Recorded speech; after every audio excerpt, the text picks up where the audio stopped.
年政大法科所的新生，我们是翁杰体。那大家可能先注意到，这个 PTT 的 template 其实是一个爱尔兰传统的一个著名纪念节日，那就是 St. Patrick's Day。那这个是他们的幸运象征，四叶木树。那我先在此预祝各位同学在往后一年的考试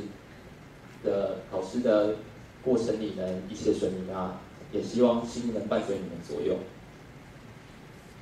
那我本身是毕业于国立中央大学资讯管理学系，那我是服完兵役后1年之后才进到政大法科所。那报考动机，其实那时候我之所以会想要确定决心踏入法律科技整合所这个领域，其实是因为我那时候大3、大4代表中央大学到加拿大参加世界模拟联合国的经验，然后那时候我被分配是一个被称作 Legal Committee， 那它是一个专门在探讨国际法律事务的一个专门委员会。那也是因为这样的经验，它让我看到法律的不同面向，像是有国际公法、国际司法、制裁法，甚至是竞争法等等。所以这与我那时候高中要选填大学志愿的时候所认知的法律系其实是非常不一样的。所以这也更确定促成我报成法科所的一个最大动机。那时候我是在今年的考试里，今年的考试，我报考2间学校，一间是台大科法所，一间就是政大法科所。那我这2间都有通过第1阶段的笔试，那等一下这个笔试的详细分析，可能可以留在后面的小组讨论，再跟大家做一个详细的分享。那我在报考所准备的选用的书籍，大家可以看到右上角，其实在这个刚刚就前面已经有讲过，就是正义场思辨之旅。那其实我认为它有一些部分的内容其实太过于是一种抽象性的哲学思辨，所以大家可以略过，那选择有价值的部分阅读即可。那至于在右下角这2本，我是选用熊秉元老师的《法律经济学》。那其实我想要借这2本书跟大家分享，就是其实法学院的教授他并不会希望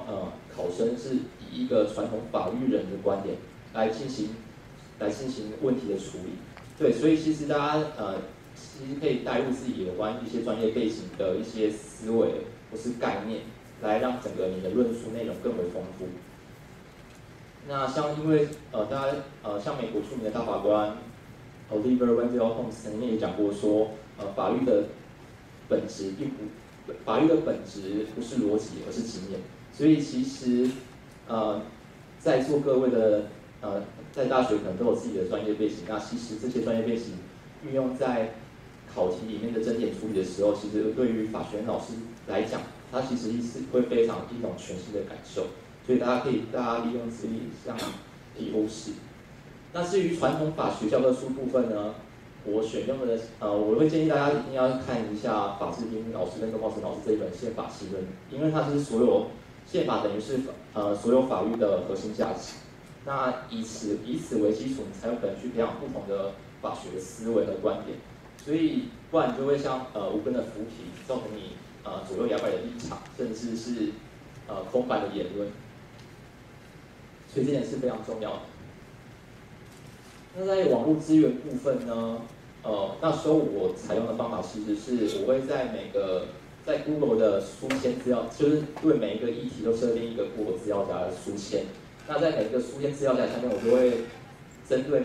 这个议题，然后去寻找一些网络的资源，然后把它放在下面，然后以让我在准备考试的时候能快速的复习。所以大家可以看到，像那时候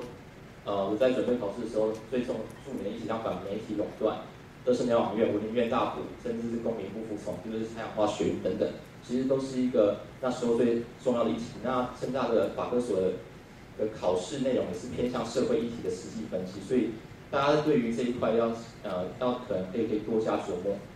那大家可能会比较好奇，就是我在右下角放了一个 YouTube 的一个影音。那其实因为那时候我在准备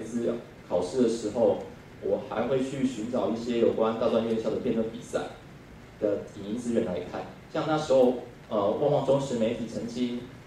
举办过反媒体垄断法的辩论大赛。那其实因为这些辩士啊，他要准备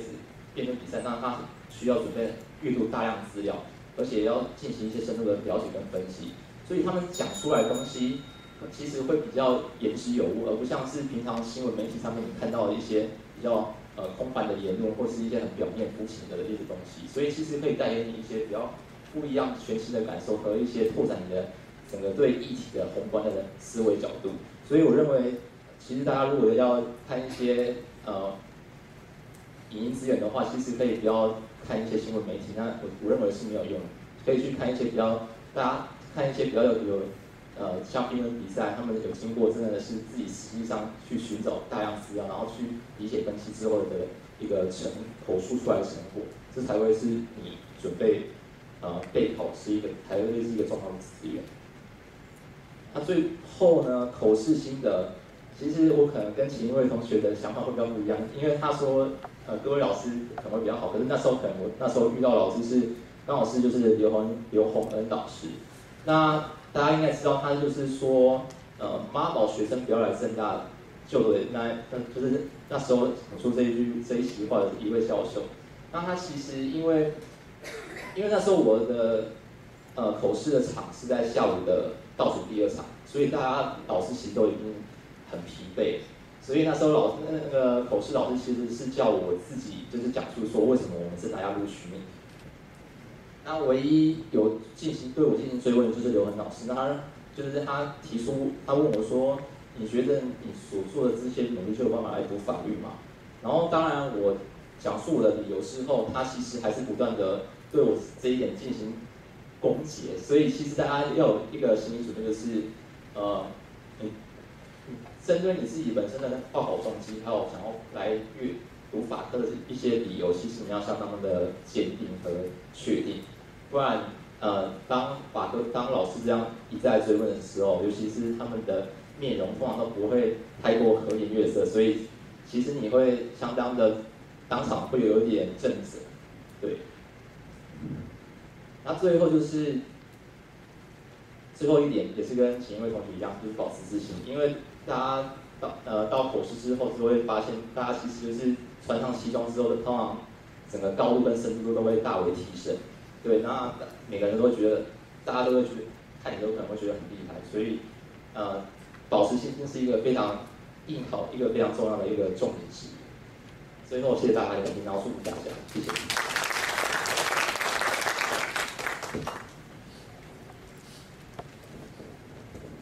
谢谢刚刚硕一2位同学跟大家的分享。那接下来我们请我们的陈思豪学长为我们分享他的生涯规划。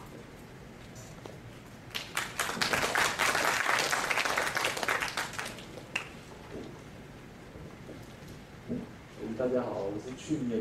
1月毕业的毕业生，那已经在工作，所以今天就跟大家分享一下大家比较关心的另一个面向，就是未来你们可能就进来读了以后，未来可能有就业考量这样子。那我自己本来是理工出身的，那我是在交大资讯科学所毕业以后担任工程师。那个时候就觉得不想要一辈子都面对电脑，就想学一些社会科学的东西，所以来报考政大法科所。那现在我目前的工作是在经济部社会产业局担任专业审查委员。那我想分享一下，就是理工科的学生，刚进来读法科所，可能最大的障碍会是理工科的老师，还有你学习的过程中都很重视结论。就是你只要做出来就好了，你怎么样做出来都没关系，硬干就好，做出来最快的方式做出来就好。但是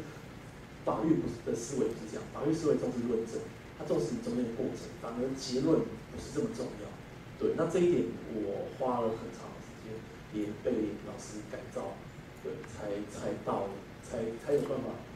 进入了法律的思维里面。对，那目前我未来的规划就是。希望今年有上的话，我就会去找律师的工作，这样，然后未来希望能够做科技领域的侦办解决，这样。好，那最后我今天想跟大家分享说，如果你们进来，你们觉得跟纯法生的竞争会是什么样的关系？这样，那纯法生，我觉得他们一心都是国考啊。他们会为了国考牺牲全部，所以他们就会牺牲掉很多其他的学习的机会，比如说法学院里面有6、7个学校的交换学生，日本大学交换学生的机会，他们几乎都不会来，然后都会被我们法科所抢走。那像我是去